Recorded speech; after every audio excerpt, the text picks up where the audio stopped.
Sebagai satwa yang hidupnya di pepohonan atau arboreal, kukang jarang banget turun ke tanah. Satwa ini akan menggunakan batang-batang pohon buat berpindah ke sana dan kemari. Seiring pembangunan di sekitar habitat kukang, kini satwa berbisa ini juga ditemukan melintas ke atap rumah warga, bahkan sampai ke kabel listrik. Mari kita terbang ke Desa Air Naningan, Kabupaten Tanggamus, Lampung. Salah satu daerah dengan kasus kukang tersengat listrik terbanyak di Lampung. Tim kukangku main ke sana dan melihat sendiri betapa mudahnya menemukan kukang di kabel listrik hanya dalam 1 malam.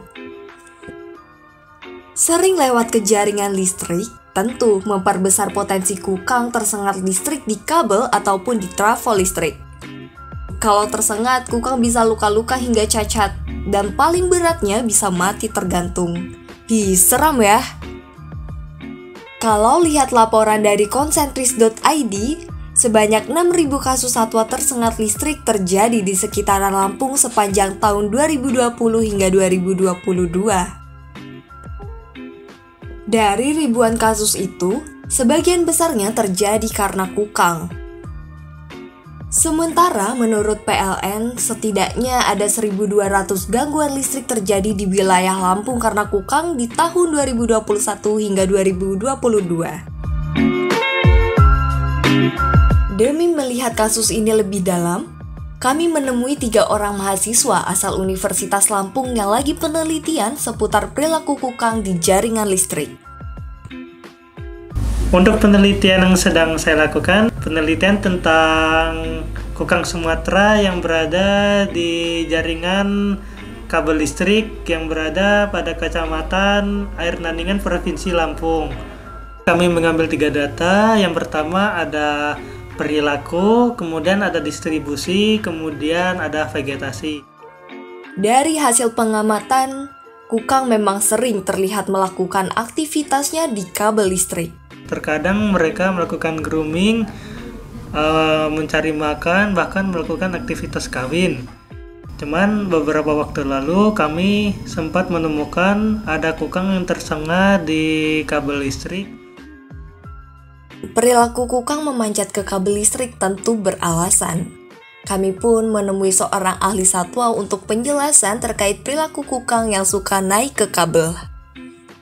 Kalau berdasarkan pengamatan kami ya, dari segi ukuran kabel juga itu merupakan salah satu ukuran substrat yang paling disukai oleh kukang gitu. Jadi ketika kukang sedang berjalan di pepohonan, ya mereka seringnya itu menggunakan ukuran batang pohon yang ukurannya itu kurang lebih sama dengan kabel listrik ya. Jadi ya bisa jadi kenapa mereka ya melintasi kabel listrik ya, bagi mereka yaitu ya ini sambungan dari pepohonan ya, atau sambungan dari kanopi gitu. Dan ukurannya juga memang disukai oleh mereka gitu.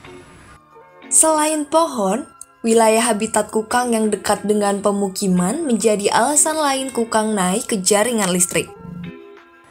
Jadi kalau kita lihat bentuk pemukiman di sana kan menderet di sepanjang jalan.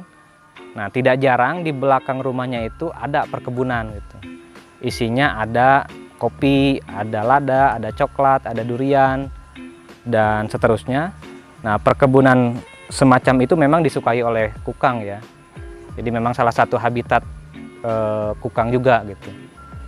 Jadi tidak aneh gitu jika di sana masih ada atau bahkan masih banyak kukang ya.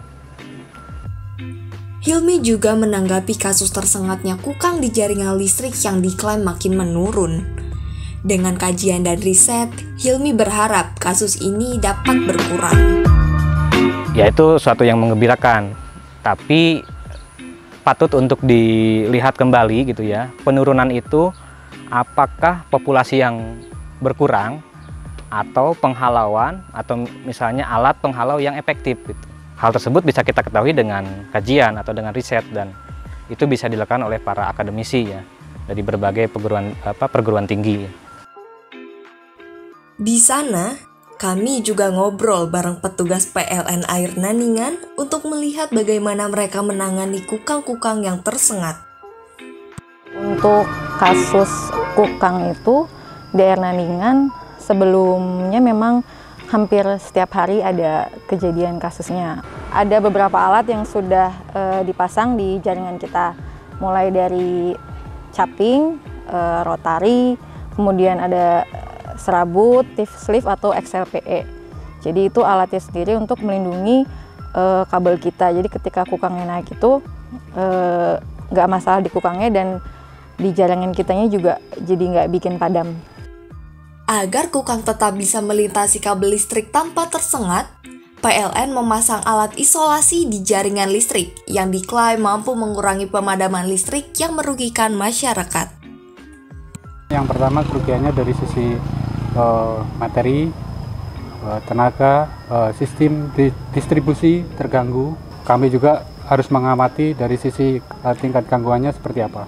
Sampai saat ini juga kita masih terus berkolaborasi sama IARI dan juga masih melakukan sosialisasi ke masyarakat terkait tanam tumbuh di dekat rumah mereka sendiri. Nah, untuk pohon-pohon yang masih ada di dekat jaringan, untuk bisa dilakukan pemangkasan atau tidak menanam pohon di dekat jaringan listrik. Permasalahan kukang tersengat listrik bisa mengancam keberadaan kukang sebagai salah satu satwa dilindungi di Indonesia. Tentu, dengan adanya penanganan yang tepat, kasus ini dapat dikurangi atau bahkan dihilangkan demi kelestarian kukang di hutan-hutan kita. Baca juga informasi tentang kukang di website kami www.kukangku.id.